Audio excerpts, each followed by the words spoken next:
So my name is Emily Kyle. I've been an attorney. This is my 30th year anniversary. So for a little while, I've been practicing law, and I just wanted to have a career where I felt like I was being helpful to people and trying to not fight with people. So it's been great, and I love my team. And so thank all of you for joining us today, and so we can learn a little bit about different learning styles, which I think we all have for sure. And I'm just thrilled to have Katie and Megan here from New Way Academy. I've had the privilege of being kind of having some relationship with the school for many, many years. Originally, I went and just took a tour because I was trying to learn more about schools that were there for kids who learn in a different way. And then I've had the honor of doing some education programs on guardianship and transition planning and being involved in the transition fair, which I have to say that, at least from my experience, the kids that go to New Way are the most polite, respectful young adults that we have met. So even if we have a big bowl of something that we're giving away for people coming to the table, they always ask if it's okay to take one. So it's an honor to be a part of a little tiny part of New Way Academy. So thank you very much for that. So I'd like to first introduce Katie Chavez, who is the head of school. She moved to Arizona from Massachusetts to participate in the Teach for America program following her graduation from the honors program at Framingham State University with a BA in history and a minor in secondary education. Katie graduated from ASU with a Master's of Education degree in special education while beginning her teaching career. She taught 6th through 8th grade math, reading, writing, resource classes, while also serving as the case manager for her students in special education. She continued in this role for 3 years in the Isaac School District before moving into the role of academic data coach and later the school's math interventionist, working with students in grades K through 8. Katie then transitioned to New Way after hearing amazing things about the school from local community members. And during her time at New Way, she has developed and grown the high school math program, created 2 of the high school's electives, both public speaking and criminal justice, and led the school's math department. She's also taken on the role of MAP coordinator, in which she educates students, staff, and parents about the purpose and value of MAP assessments. Before moving into the head of school role in 2023, she was head of upper school. In this previous role, she initiated and grew the scholars program in the high school and became a certified school trainer for Kagan Cooperative Learning. She led professional development for staff on a weekly basis as instructional coaching across junior high and high school. And when she's not at New Way Academy, she can be found with her family, her husband Manny, and 2 sons, Caden, almost 11, and Lorenzo, who's only 1, which I give you kudos for starting all over again, 11 years after you had some calm in your life. Yes. And then Megan Woster has always felt a strong pull towards helping others, and she's the head of high school. She graduated from the University of Iowa in 2008 with a degree in psychology. After becoming a special education paraeducator in Iowa, she realized that she loved teaching and went back to school and obtained a degree in education from Upper Iowa University with endorsements in language arts and reading. Mrs. Woster then moved to Arizona in 2011 and began working as a high school English teacher at New Way Academy. While working as an English teacher, she became a certified step up to writing teacher and trainer and the head of the English department. She then worked as the Director of Transition from 2019 to 2023.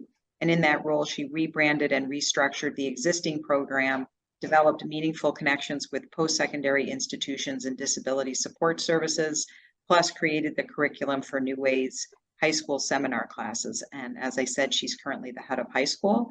And when she's not at work, she's can be found spending time with her husband and 2 young children, looking on Netflix and trying to find the latest show to binge, and of course, cheering on the Hawkeyes. So thank you, ladies, so much for joining. I can't wait to hear your presentation, and I will let you take it away. Awesome. Thank you. Thank you, Emily. It really is an honor to be asked to do this, and we value our relationship with you just as much. So thank you very much. So we will go ahead and get started here. Katie is going to go ahead and start us off. Thank you, Meg, and thank you, Emily. I would echo what Meg had said. We're so grateful to be here. I think we are both passionate about what we do at New Way, but at the end of the day, our bigger passion is making sure that students across our state are getting what they need, both in the classroom and at home. And we know that especially for parents who might say, you know, school was something that wasn't super challenging for me. And so it's really hard as a parent when your student is struggling and you don't quite know what to do. So today we're going to talk about, that's why it's titled, How Can I Help? We want to make sure that we help you leave today understanding what those different learning styles could be, different ways that students might struggle with their learning, what that looks like in the classroom when those needs are being met, and then how can we help support those learners at home? Because we know obviously your control as parents and guardians is outside of school a lot of the time and at home. How can you make sure that you're creating the most supportive environment for them outside of school? Thanks, Meg. You're in charge of the clicking. No pressure. As Emily did such a great job introducing us, we just wanted to kind of make sure that our areas of expertise and our experience were clear. I find myself when I'm attending a session that I initially walk in kind of skeptical. I want to know that the person that's speaking to me knows what they're talking about. And so we wanted to make sure that we named that, again, we are passionate about special education. My experience lies mostly in secondary, junior high, high school ages. I love older students, working with them, especially once they can kind of understand and give and take with that humor a little bit. That always brings a lot of joy. And I have been at New Way for 11 years. Meg beat me by 1 year. She got here 1 year before I did. So we've both been here a long time and are happy to answer any questions you have in any of the areas you see on the screen here. At the end of the session, there'll be a chance for that as well. And then I mentioned this a little bit, but I want to make sure, again, part of my teacher brain, that we name exactly what you can expect today. So you're going to be able to describe the characteristics of learners who struggle with, we're going to talk about 3 big areas. So attention needs being the first one, and then executive functioning skills, and finally processing information. So if you're not quite sure what we mean by those, hang tight, you'll know by the end. We again are going to talk about if you're attending, if your student qualifies with a diagnosis and you're in an IEP meeting and you're not quite sure what to ask or how to gauge whether your student is getting what they need, we're going to offer you some tips and ideas to kind of, what are those best practices in the classroom? And then again, what can you do at home? I say 3 different strategies. That is because we're going to talk about a lot more than 3. And if you're anything like me, you attend a session on any topic, you leave and you're like, I'm going to change my whole life. I'm going to implement 22 different things tomorrow. And then that can feel unsustainable really quickly. So I would encourage you to think through, as we're talking about what all these strategies are, what are maybe 1 is great, 2, at the max, I would say 3 that you're going to try to implement right away. Because again, if we try to do it all right away, you will be stressed out, your student will be stressed out. None of that is good. So we want to make sure it feels attainable. And as Emily said, she's recording the session, so you can always watch it again when you're ready to add more strategies. All right, Meg. We are going to start with talking about attention needs. And I put a lot on the slide because, again, I'm a visual person. As I'm speaking, I want you to also have something that can anchor your attention besides just me. And so you can reference back to what I'm saying. A lot of times when we think of attention needs in the education world, that is reflected with a diagnosis of ADHD.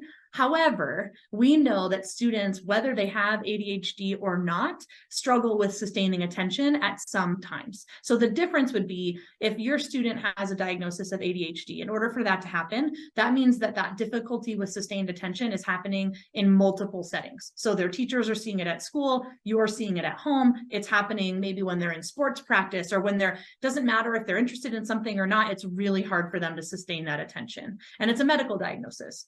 When these strategies and best practices, those apply to those students, absolutely. But I often think about my 11-year-old now. He doesn't have a diagnosed learning need. He still struggles when it's time to do homework with sustained attention. So all of these things apply to all of our kiddos, whether they have that diagnosis or not. So I don't want you to get too hung up if your student doesn't have ADHD. That doesn't mean they won't benefit from thinking through how to help them sustain that attention. So when we look at, when I say attention needs or sustaining attention, what does that mean? It means that it's hard for them to maintain their focus, especially if the thing we're asking them to focus on is not their preferred task. That's kind of our educational language for something that they like, right? So for example, if I'm asking my son, okay, we're going to sit here and finish this math worksheet before you go play your video game, right? Out of those two options, his video game would be considered his preferred task. That's what he would prefer to do, right? He would not prefer to sit and do his math homework. So when I say attention needs, I just mean when your student is struggling to focus on that thing that we need them to do, whether or not they're super excited about it or that's their preferred task. It's also hard when you have an attention need or an area of need in attention to resist distractions. So again, any extraneous stimuli would be the kind of educational words. You saw in parentheses up there, I put thank you internet when I said that all students kind of struggle with this sustained attention. We know based on research that the development of the internet, social media, things like YouTube shorts and 15-second TikTok videos and the ability to stream and pause and play shows when we watch them has created an epidemic amongst adults and teens and kids with being able to sustain attention for long periods. Because if you're able to toggle between tasks and switch between shows, you don't have to wait through a commercial anymore, right? You just fast forward right through it, or they don't even show up on Netflix. On your phone, if you're done with something, you just go to the next thing. And so because we're not persevering when tasks are difficult, we don't have to maintain attention. It's actually, we're not working that muscle in our brains, and it's really hard to do it when we have to do it on our math worksheet. There's no swiping to the next tab. We have to actually finish that task. So when we think about distractions, especially if that distraction is more interesting than the task. So if you're trying to write a paper, but you also have your phone in front of you, that distraction is probably more interesting than the task that you're trying to complete. That can also look like maybe they are really trying to give it their sustained attention, but again, they're multitasking. That's another one of my favorite ones. So they're not really paying attention to the details. They're not super organized, but they get the gist of what they're supposed to be doing. So that's another signal that we need to put in place some supports to help them with their attention in that moment. Sometimes this looks like they're not really listening when you're talking to them directly. They're not catching those details. They're thinking about their preferred task or something else, or they're looking at their phone, while you're talking to them. That means that they're not sustaining their attention at the task at hand. And then at home, I know again, as a parent, I'm sure you can relate to some of these.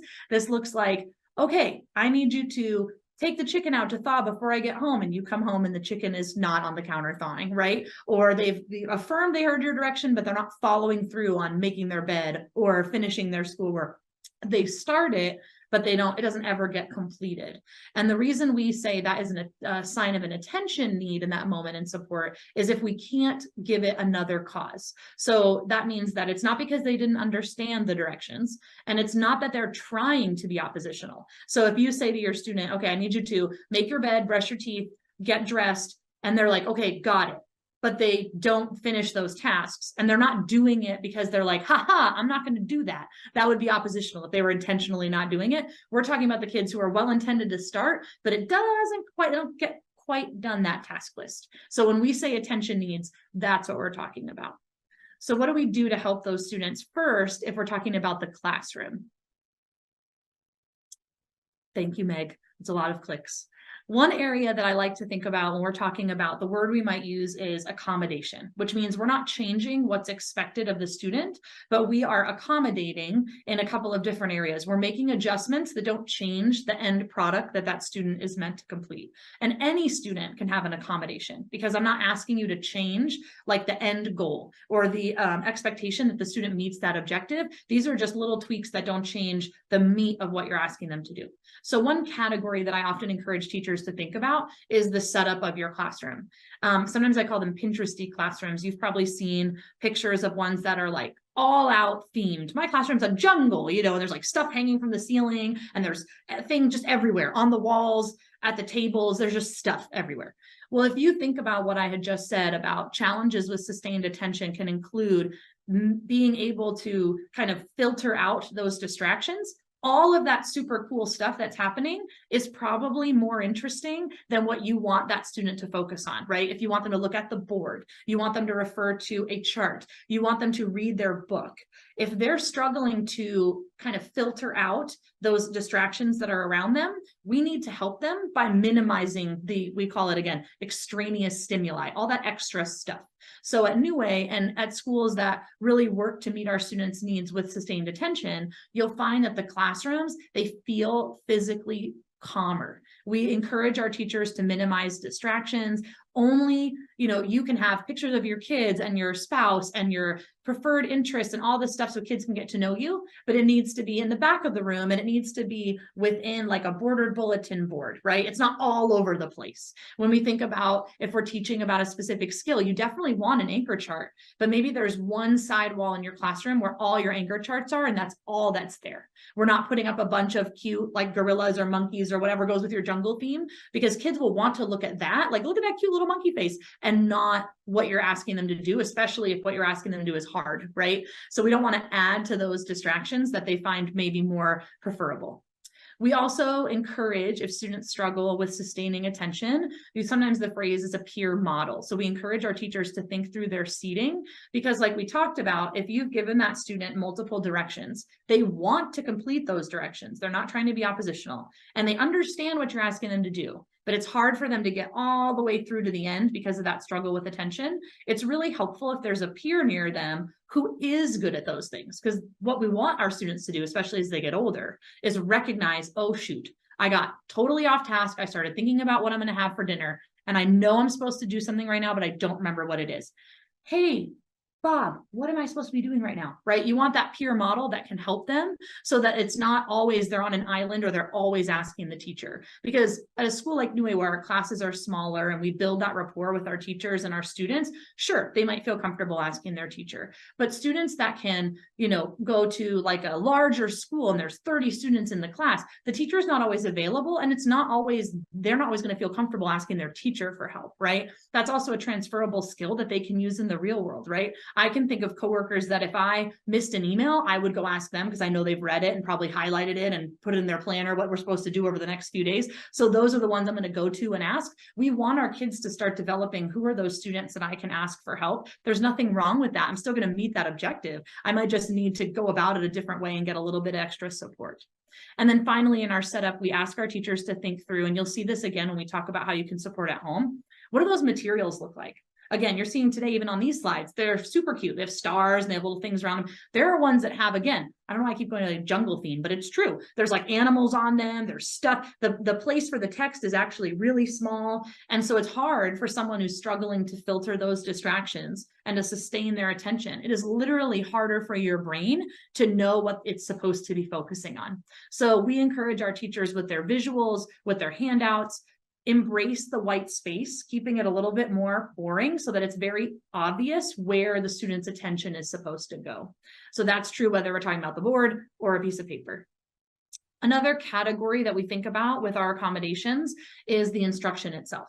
So again, delivery of that instruction, making sure that there are visuals to support those directions. So for example, if you're telling the class, let's open up our computers and go to this website, on your board, hopefully you have the ability to project. You have your computer up and on that website, so the student can refer back to it if they forgot what they're supposed to be doing or they missed the cue. They're maybe a few seconds behind the direction. That's a way to help them make sure that they know what's expected. Or you'll see when you walk into some classrooms, they'll have a visual agenda of what's happening that day. That also helps students to focus that attention and know where they're supposed to be primarily focusing on. We also encourage teachers to break down the content into smaller chunks. And again, if you're thinking about if you attend your student's IEP meeting, you might see under accommodations, chunking instruction or directions. All students, whether they have a diagnosis or not, have a limit on how long they can maintain their attention. We do as adults as well, right? After 5 to 7 minutes, you're starting to think about something else, even if you really want to learn the thing that's in front of you. We call it riding the crest of the wave. How can you provide the student with something to do, something to talk about, getting up and moving, some way to create that chunk and move it out of working memory so that it's clear for the next chunk of information. So that's why chunking is so important. And then we also use, you might have heard in my bio, we use Kagan cooperative learning, which is a structured opportunity for students to interact and again, kind of chew on that material that they learned. Whether it's Kagan cooperative learning or another kind of curriculum or strategy, we always encourage our teachers that we meet with from other schools to learn about cooperative learning because it's really impactful for our students. We also know in a classroom that pacing is really important. So that just means how quickly the teacher moves through the material. So you'll see this is something that comes up in a couple of our other sections as well, but encouraging teachers to take the time to make sure that students are really understanding before they move to that next chunk. Adjusting your pace, taking longer. We often use the phrase depth over breadth. That's so important. And then finally, output. So if I want students to demonstrate mastery of a particular skill, how can I do that in a way that's going to meet that learner's needs? It doesn't always have to be a unit test. It doesn't always have to be a packet or an online assessment, because for some of our students, the ones that I mentioned that struggle with sustaining attention, that's really hard for them to persevere through that whole task. So could I make it shorter? Could I make it a project? Could I have them tell me the answers verbally and we're having a conversation or an interview rather than them filling it out on paper? Would that still get me what I wanted, which is a gauge of their understanding? Most of the time, yes, depending on the content. And so that's another accommodation that, again, you can ask for or talk about if you're in an IEP meeting, but also just we encourage teachers in general. They work for all kids. Accommodations are beneficial for everyone. And then finally, this is one that's I found challenging with teachers that are used to doing it kind of a certain way. But students that have issues with sustained attention can sometimes be interpreted as oppositional. And like we talked about, that's not the same thing. Having a hard time being able to pay attention and maintain that attention throughout is a task to completion, is not the same thing as not wanting to do it. So we really focus on at New Way, and a lot of teachers in the field focus on that positive piece. So you saw that at the bottom, that little logo, PBIS rewards. So PBIS is a school of thought, positive behavior interventions and support. And it's the idea that best practice in education is to focus on the behavior that you want to see rather than naming and consequencing the behavior that you don't want to see. So if I said to the class, okay, everyone, take out your pencil, and 8 kids have done it and a couple of the kids have not yet, I'm, instead of saying, Johnny, get out your pencil, right, and calling him out in front of the whole class, I'm saying, wow, Emily, thank you so much for getting out your pencil. That's a point. Oh my gosh, Trevor, great job getting your pencil out so quickly. And then Johnny's like, oh yeah, my pencil, right? So I get the same result. The students that don't have their pencils out now have them out, but I haven't had to like publicly shame anyone or damage my rapport with them. And I've incentivized those kids that are always doing what they're supposed to be doing. They're getting like that little shout out, as opposed to losing my attention because I'm focused on the students that haven't yet met my expectation. So that's PBIS in a nutshell. We also encourage our families and our teachers to focus on how that behavior is addressed. A lot of times students with challenges with attention, they're also impulsive. A lot of times those go hand in hand. And so they're saying a bunch of things because they're uncomfortable with the fact that they're getting called out on their behavior. And so we use a strategy called ignore the noise. Like, I've told you the expectation, you are continuing to talk, I'm going to walk away and come back because I just need to see that you've done that behavior that I asked you to do. And so that's, again, a strategy. You could even look it up, ignore the noise, ADHD. That's one that, again, would help at home as well. And then finally, we encourage our teachers in the moment, again, with that impulsivity or sustained attention challenge, you're going to have a hard time getting through past that immediate, almost like caveman fight or flight response. So we use that phrase, when cooler heads prevail. So take some time, some distance. And this is, again, if something was, a real major break of classroom expectations, you follow up later that day, you follow up the next day, because by then everyone's kind of back in their critical thinking part of their brain and is actually able to really look at the situation rather than responding kind of out of panic or, again, in that fight or flight mode. So we encourage some distance from the behavior itself to the follow-up. So how can you help students at home who struggle with attention? You're going to see, again, a lot of these are repeated when we talk about different areas of need, but one that's really helpful is to devote a space in your home for homework and only homework. Preferably, although not required, it's not in their room, because, again, going back to minimizing distractions, their room might have cool stuff in it that's way more interesting than their math homework that I keep going back to. So we want their brain to associate that space with homework time. Okay, I'm going to my desk, I have to do my homework. If I'm going to my room to my desk, there's a bed in there. Maybe I'm also taking a nap. There's a screen, maybe there's a basketball hoop. There's stuff that's way more interesting. And so I'm not necessarily walking into my room every single time and thinking homework. So anything we can do to kind of get our brain in that space is going to help us sustain that attention. So a homework only space is a really helpful strategy to start. Again, you've heard me say it now several times, minimizing distractions as much as possible and not, so some students are convinced that listening to music helps them. And sometimes it does, but it often depends on the music. And sometimes it doesn't. So that's something to be mindful of, knowing your student. A lot of times if they have like those Beats headphones, rather than listening to music, they can actually put it on a mode that filters out white noise. That's sometimes really helpful. I think a bigger issue, which I know covers way more than just an attention need, is a device contract. Because a lot of times I say to families that when your student's working on homework, they shouldn't have access to their device. But the time to tell them that is not like this afternoon they get home and you're like, okay, I have your new homework space, we're going to get started, no phone, right? Because if they're used to that, they're going to be like, what the heck? So really thinking through how you can proactively have that conversation, set agreements before they're in that zone. Because for some of our students, and I always go to math homework, right? That can be something that causes them a lot of anxiety. So they're already in fight or flight, and now you're taking away the thing that they really want. That's not necessarily going to go very well. So the more that you can address that proactively before they're in that space, the more helpful that's going to be. And then you also doing some homework.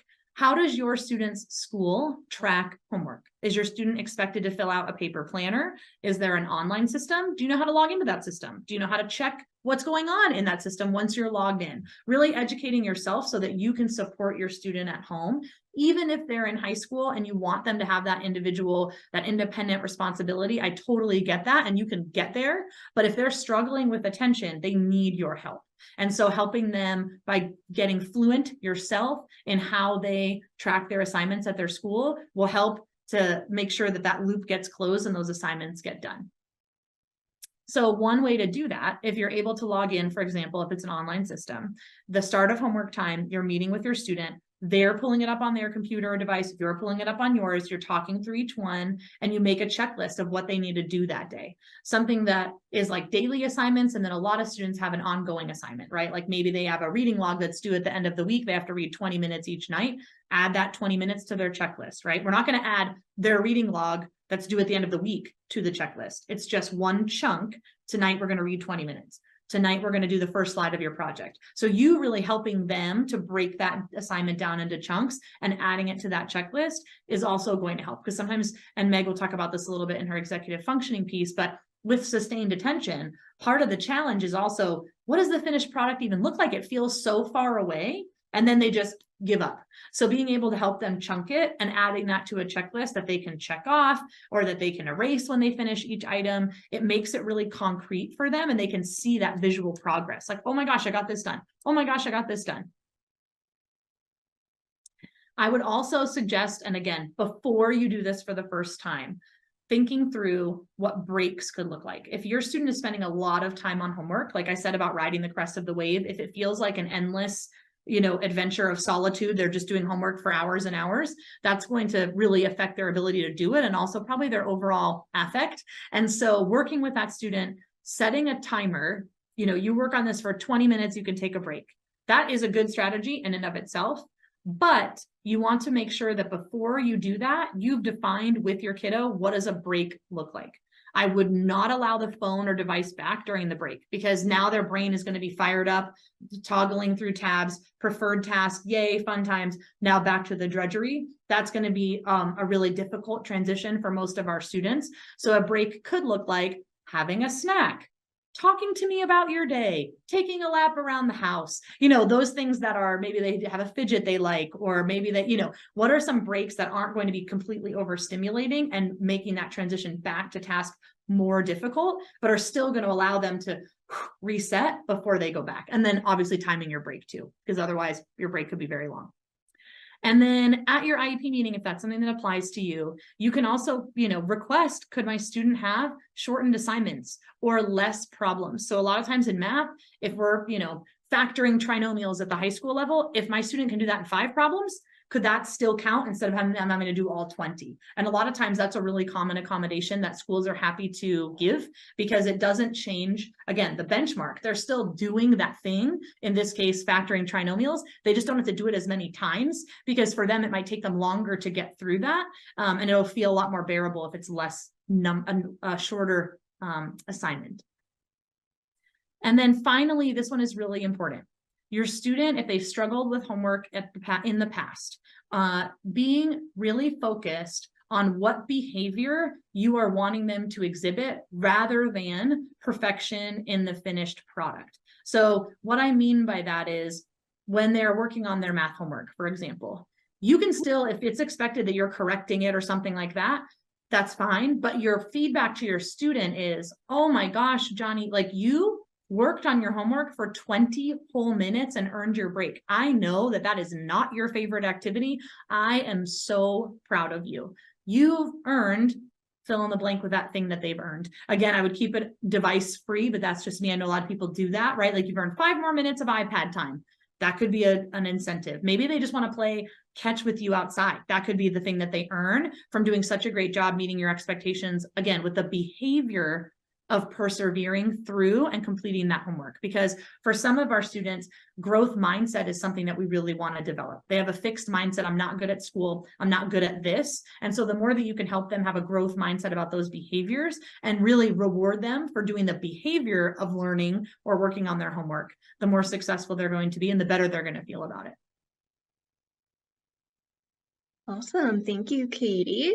So I'm going to talk a little bit about executive functioning and how we can support students who have executive functioning needs in the classroom and at home as well. I think Katie mentioned this earlier. You will see a lot of repetition, and that's very intentional because so many of our students who have an ADHD diagnosis or just struggle with attention, oftentimes those executive functioning struggles go hand in hand. So what executive functioning is, it's a set of skills that we all kind of need to be successful at our job, at school, to be proficient kind of in daily life. And so what that looks like when our students are struggling with executive functioning can be things like having a hard time following directions, regulating their emotions, having a hard time getting started on a task, things like that. And what's really important to know about executive functioning is those skills are actually happening in our frontal lobe, in our prefrontal cortex, which is the very last part of your brain to be developed. And though that is actually not fully developed until people are in their early to mid-20s. And then when you have students who have ADHD or other kind of learning challenges or different diagnoses, those are likely things that they will continue to struggle with and will need to find something to kind of account for that. So we always talk about what tools can you use, because organization might always be something that you struggle with, whether you're neurotypical or have some type of diagnosis in general. And so we always kind of talk with our teachers and our students about, for now, we're kind of acting as our students' frontal lobe by reminding them and providing some of those tools in an environment where we are helping with some of those executive functioning skills.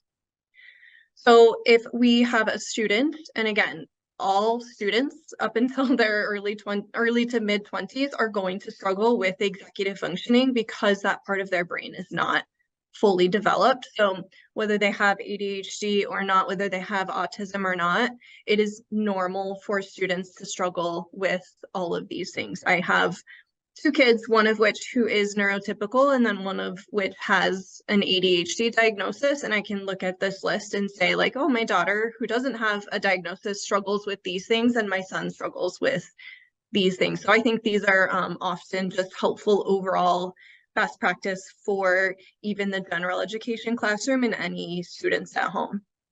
So what this can look like is frequently losing materials. So we have students that their water bottle is just the thing that they never know where it is, or their families have had to buy 25 new water bottles in a school year because it is just constantly missing. And so having a hard time keeping track of their materials is something that we see a lot in our classrooms.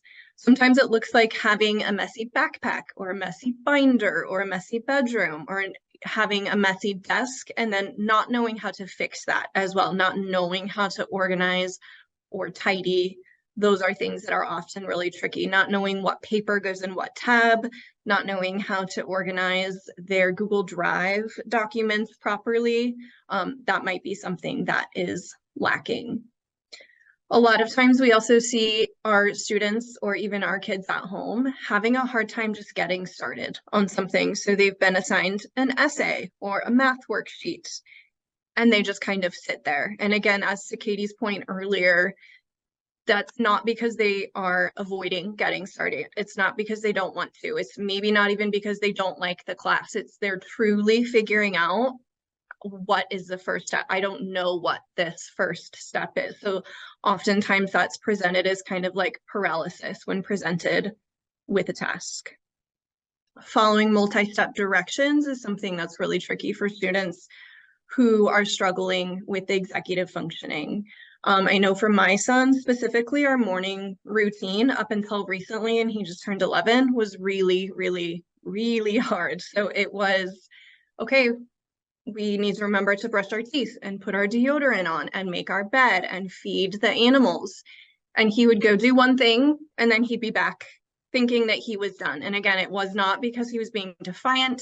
He was not avoiding. He just truly could not hold that many steps in his brain at one time. And that is pretty prevalent in both the home setting and the school setting as well. Time blindness is something that we hear a lot from the parents of our students. And so they have no idea how long it takes to drive to school. They have no idea how long they're actually in the shower for, or how much time they're spending on technology, or even kind of that planning, like how, okay, I have to do this worksheet. How long is that going to take? They do not have a good concept of that. They might think they're taking a 5-minute shower, and then when they realize they've been in the shower for 45 minutes, they're like, oh my gosh, I had no idea how long that was going to take.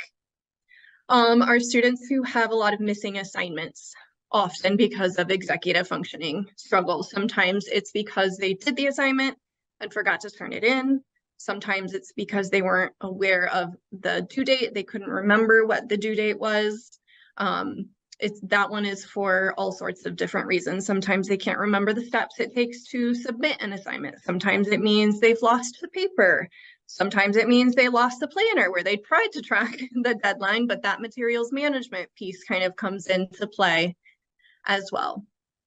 And then in addition, we talked about having a hard time getting started on a task.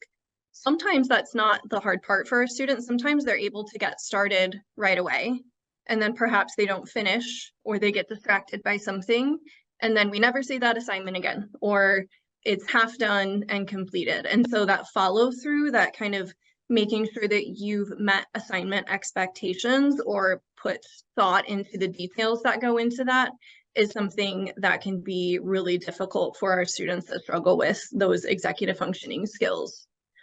Planning and prioritizing is something that can be hard as well. So, okay, I have math homework. I have to read for 20 minutes. I have to take the trash out. I have to feed the animals.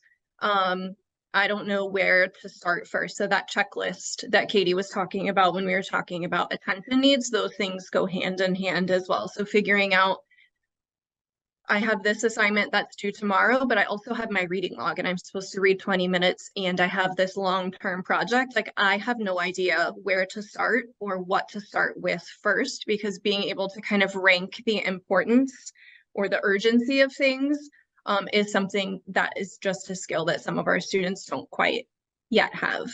And then the last one is that self-regulation. So being able to monitor in that moment their level of distractibility, or if they're feeling stressed about something, kind of how that is outwardly presenting, and then what we can do about that to kind of get back on track. So as adults, or most adults, they're like, gosh, okay, I'm feeling really stressed right now, but I know it would be unexpected for me to like flip out at my coworkers because I'm feeling that stress. That's actually an executive functioning need. So when you have students in the classroom that are having outbursts, or are overly fidgety, or blurt something out, or just kind of get up and walk across the room to sharpen their pencil 15 times, that's because they are lacking the skills to be able to kind of regulate their emotions and their body, and then do whatever the task is that they need to do.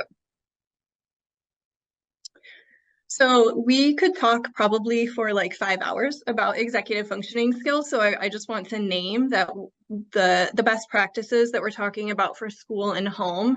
This is by no means a comprehensive list. We just kind of wanted to hit on some of the points that are easiest to kind of integrate right now, or like Katie said, for you to pick 1, 2, or 3 things for your classroom or for home that you could start doing right now. And Katie talked a little bit, excuse me, about this one as well, and that is chunking directions. So that means giving students 1 thing at a time that they can focus on, and then after they've completed that task, then giving the next one. And that looks lots of different ways. So that could be verbally and or in writing. Best practice would state that both of those at the same time, kind of like we are doing in this presentation, is what's going to be best for students, because that way you're hitting students maybe that have a hard time processing auditory information and the students that have a hard time processing visual stimuli. So if you have it written and you're verbally stating it, that's going to be best practice and definitely reach more students. So that could look like, first, you're taking out your pencil, and then when all students have their pencil, now you're writing your name on your paper, rather than to verbally say to students, all right, you need to get out your binder and a pencil, and you're going to write your name on your paper. For students who have executive functioning challenges, and again, most students are not going to be able to keep that in their brain for that period of time and then be able to do all of those things. Chunking directions is also something, you know, when you have a student who is completing a project or an essay or an assignment with multiple steps, even if all of the steps are there, them being able to pick out what they do first, what they do second, what they do third is really, really difficult for a lot of students. So helping them identify, okay, this is what I do first. Now I do this, even if you're giving them everything at once, that still could be challenging. So helping them kind of figure out like, oh, okay, now I know where to start. Now I know what to do next. The use of visuals is super beneficial for our students, particularly in what the end product should look like. So that might look like if you are an art teacher and they are painting a picture, doing a craft, like what that all looks like when all of those individual pieces have been put together. That could look like an essay, that could look like a Google Slides presentation, so that they have that visual model in their mind of what it looks like when expectations are met and they are presenting that final product. And then something else that's helpful is visuals or modeling of each step in addition to that. Something we like to do with our students when we are having them learn new things, whether that's learning how to submit assignments or learning how to use email or Google Drive for the first time, is taking screenshots of those individual steps for kind of where they go, how they do that, what they click on. Because again, the more that you can chunk, the kind of chunking and visuals can go hand in hand in that sense, so that students both have like the end product in mind and are getting that support for those multi-step instructions. Something that is huge for our students, and I know I say this knowing that we are very blessed to be able to do this in our school, and that's not always easy or possible in your own classroom, but providing built-in class time for executive functioning procedures and to explicitly teach these skills, just as you would teach addition, just as you would teach grammar. These things are, we often say, the skills that students need to know to learn how to learn or to learn how to be students. And I think something that's super interesting is research will support that the executive functioning skills are actually a stronger predictor of success than IQ, than academic present levels, because you need all of these things to do well in those academic classes. So the more class time that you can utilize to teach students, how do you organize a binder? How do you understand what paper goes in what tab? How do you look at your table of contents and say, oh, this is a study guide, so it goes in this? Or how do you help them organize their assignments in their math Google Drive folder, in their English Google Drive folder. So the more class time you can devote to those skills, then the better they're going to do in your actual academic content. Devoting class time to fill out their planners. So before our bell rings at the end of each class period, we actually have what we call a warning bell, and we use 3 minutes before students transition to classes for them to be able to fill out their planner, get all the materials together, get the water bottles in the backpack so those don't get left. And that is something we norm on as the whole school. So they've recorded their due dates, they've put what they did in their classes, maybe they've set a phone reminder or an alarm, or they've put something in their Google Calendar. And so incorporating that within your class period, again, kind of taking it from the lens of you're teaching it as an explicit skill, just like you would teach any other actual academic skill, is going to help your students.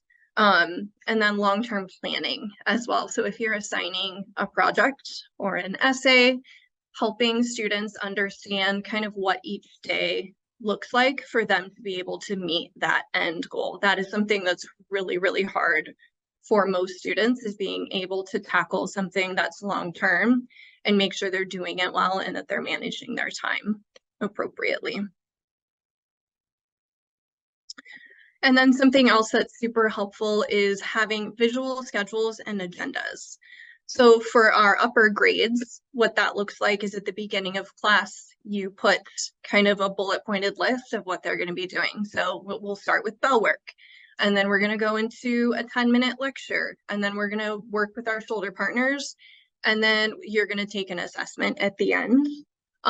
That looks like a full day for the lower grades. So what's there, that schedule being posted somewhere, because some of our students who struggle with executive functioning, they have trouble going from task to task or transitioning classes, transitioning to a new assignment, a new project that they're working on. So if we can kind of front load that so they know what to expect and how much time is being devoted to each, that's going to help with a lot of things. That's going to help with them transitioning to class. That's going to help with the time blindness, the time management, and just kind of knowing what to expect. So nothing is a surprise, and they're more prepared to be able to move on from class to class or task to task. What that looks like at home. This is something that Katie already mentioned as well, but finding a place in your home that's devoted to homework and studying, and that being the only thing that happens there. It's also super important for that materials management piece to have what materials are needed in that space. So timers, calculators, pens and pencils, whiteboards, the computer, headphones, whatever that looks like. Because if you think about all things executive functioning wise, if they're going to have to get up 3 times to go get a pencil or go get their calculator from their backpack or go get their water bottle, that's not going to help the situation in terms of attention, but also that materials management piece, the time management, all of that. So if you can have one place where everything is tidy, it's organized, and it's not going to give them an opportunity to get up and become distracted and kind of cut into that work time, they're going to be, you know, again, we're acting as that student's frontal lobe. So having everything there prepared for them is teaching them the skills necessary, because the hope is, and they will generalize that as they get older. So when they are in college or in a job, they'll remember how to organize, how to have those materials in one place so that they're easily accessible. One of my absolute favorite at-home strategies is having photos posted at various places in your house of what finished products look like and look like when they are done correctly. So something with my son who has ADHD, when I quickly realized when I would tell him to go clean up the bathroom or like pick up after himself in the bathroom, and then he's like, yep, got it, done. And I went in there and there's like toothpaste in the sink and the towel is on the floor, and there's always that one stray sock that's on the bathroom rug, that he truly thought like, got it, nailed it, I cleaned up the bathroom and I did what my mom had said. And that is not at all what was happening. And I realized it's because he doesn't understand the steps involved in tidying up the bathroom. So what we did was, my daughter has one of those little Polaroid cameras. I cleaned up the bathroom and like put the toothbrushes where they needed to go. The towel was hung up. The rugs were put where they were supposed to be. The sink was free of toothpaste. And I took a picture of it, and it was posted in the corner of our kitchen, or sorry, our bathroom mirror. For, I would say it took probably 2 or 3 months until now, when I go say, please go tidy up the bathroom, he understands and he remembers where everything goes. That can look really different ways. He also had a really hard time making his bed. He didn't understand how the comforter was supposed to fit, like kind of where the pillows were supposed to go. So we did that with his bed, how to make a bed as well, and put that on his little nightstand. You can do this for tasks as well. So if your child has a hard time getting ready for school in the morning, or maybe remembering, okay, I need to get my backpack and my shoes and my water bottle, you can take a picture of them standing by the front door with their backpack, with their water bottle, with their shoes, with their jacket, and post it by your front door as well. You can do that with a desk that's been organized if you want them to work on doing dishes or putting the dishes away, organizing anything. It's a super helpful tip that takes you kind of, you're still acting as your child's frontal lobe, but it's taking some of the legwork out of it as well, because they have that visual that's going to support them in, oh, okay, now I remember those steps. Something, again, that teachers can do in the classroom, you can do at home as well. So visual schedules and procedures at home as well. So if your student is having a hard time remembering, okay, on Monday I do the trash, on Tuesdays it's my day to do the dishes, having that visually posted somewhere, again, takes the expectation out that they're going to remember that independently. It takes some of that at-home tension where it's like, gosh, I tell you every Monday that this is the day that you take out the trash. It's going to improve that rapport and that parent relationship as well, which can be really powerful in strengthening some of these executive functioning skills. Morning and bedtime routines are often really difficult for students who have executive functioning challenges. So if you have the step, my son has a little whiteboard in his room that has his morning routine listed there as well. It can look like steps to clean a bathroom. We also have a monthly calendar that's visible, a monthly whiteboard calendar, so that my kids remember when their practices are, when their appointments are, when mom's work schedule is, when dad's work schedule is, because again, that's just going to help them with the idea that they'll hopefully be able to generalize these skills someday. We're explicitly teaching and modeling what that looks like. And then the last one that I was going to go over was teaching those self-regulation skills. For our younger kiddos, things like the game Red Light, Green Light, or Simon Says are really helpful in teaching students to kind of control that impulse or inhibit when they want to like do something, and it makes it fun. It takes the, like they don't feel like they're like I'm being taught at home, like it's just a fun game. Mindfulness is really, really wonderful for students of all ages because it's teaching them the art, if you will. I feel like it's an art nowadays of like slowing down and not being focused on like the 5 other things that we have ahead. They're kind of being forced to slow down. So even if it's 1 to 5 minute mindful exercises daily, that's great as well. And then pre-teaching any other calming or regulation strategies for kids of all ages. So sometimes that looks like a fidget that they enjoy, listening to music, exercising, journaling, breathing exercises. The key to this one is you want to pre-teach those. And I will emphasize that a lot, because if you are only trying to get your kiddos to use these in the moment when they're already upset, they're not operating in the part of their brain that's going to be like open to learning and remembering that information. They're in fight or flight. So sometimes having a list of when I feel stressed or when I feel anxious or when I feel upset, these are the 3 things, and you're going over those and doing those and practicing those at a time where they are already regulated. They are calm, they are open, because then that means in the moment when they are having a hard time or they're escalated or they're in the middle of a tantrum or a meltdown, you can hand them the list, or they've had enough exposure where at some point then they will start to be able to utilize those and then even generalize them in the classroom.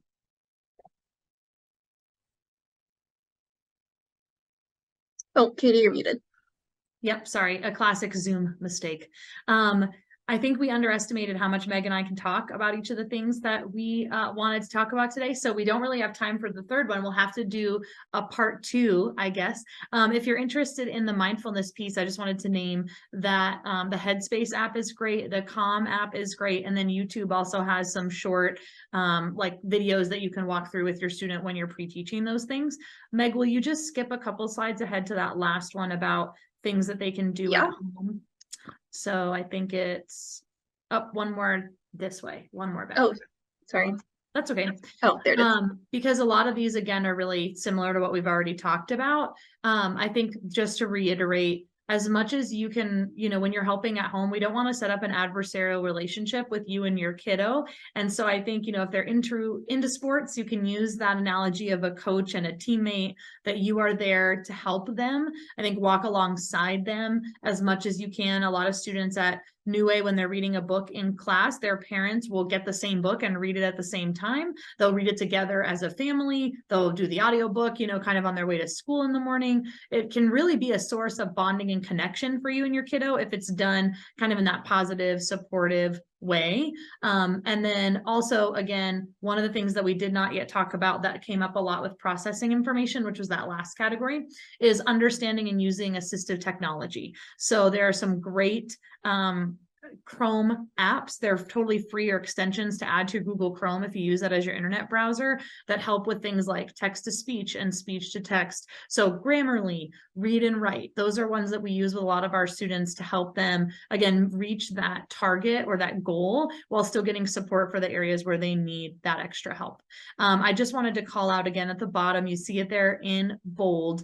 All of these strategies have been mentioned more than one time. And it doesn't matter if your student has a diagnosed need in any of those areas. Again, accommodations help all kids. So my kiddo at home doesn't have a diagnosed learning need. He definitely has a checklist of his morning routine, because otherwise I'm saying the same 7 things over and over again. As Meg said, for anyone that's not in their mid-20s, I think with men it's probably late 20s, early 30s, they need someone to help them with their frontal lobe. And so the more that we can provide that support, the better. And I hope that at least some of these strategies were helpful for you today. And then finally, we did put together, if you want to take a screenshot, or again, obviously this is being recorded, but some resources. Understood.org is absolutely phenomenal for anyone who wants to get to know or understand their students learning a little bit more. So it's broken out by area of disability. There are simulations so you can better understand what your student is going through if they have a particular diagnosis. There's a lot of resources for parents. There's a lot of resources for educators. There is the ADD or Attitude magazine. They also have a website that's absolutely phenomenal with a lot of resources for parents and a lot of resources for educators. And then Raising Special Kids, if you haven't heard, they're a great, just kind of a parent training institute. They will help you with any questions you have about how to navigate a school eligibility process, or I'm struggling in this particular area. It's like a resource hub for other resources and parent training. So there's a lot of great stuff out there.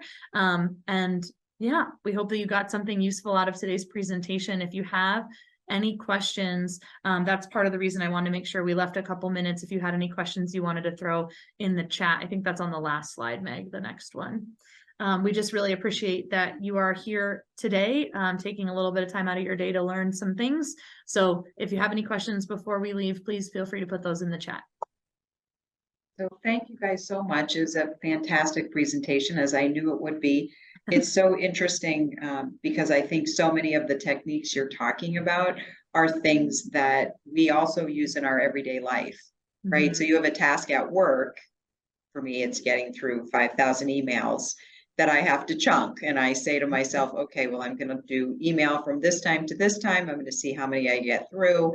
And then as a reward, maybe I'm going to take a trip around my office so I have an opportunity to get a little bit of a break and then move on to the next thing. So I think they're great, just overall techniques, but being mindful that they're techniques we might use more automatically, and helping kids to realize that that's a really great strategy to get through things. So Absolutely. Well said. Yes, for sure. Thank you so much for this opportunity, Emily. We really appreciate it. yes, thank you all. Enjoy the rest of the nice, cooler weather, and we'll look Yes. forward to seeing you guys again soon. So thank you for your time. Thank you. Bye-bye. Bye.